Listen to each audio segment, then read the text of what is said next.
فضل صيام رمضان. قال رسول الله صلى الله عليه وسلم: من صام رمضان إيمانا واحتسابا غفر له ما تقدم من ذنبه. متفق عليه. رواه محمد بن إسماعيل البخاري ومسلم بن الحجاج. 2. أبواب الجنة في رمضان.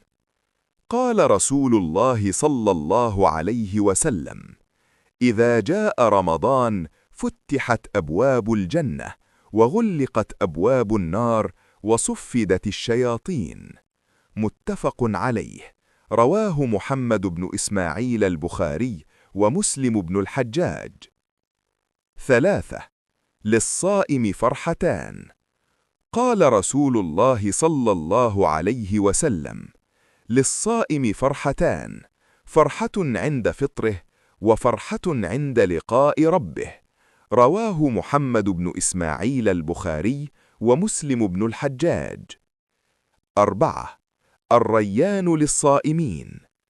قال رسول الله صلى الله عليه وسلم: إن في الجنة بابا يقال له الريان، يدخل منه الصائمون. متفق عليه. رواه محمد بن إسماعيل البخاري ومسلم بن الحجاج.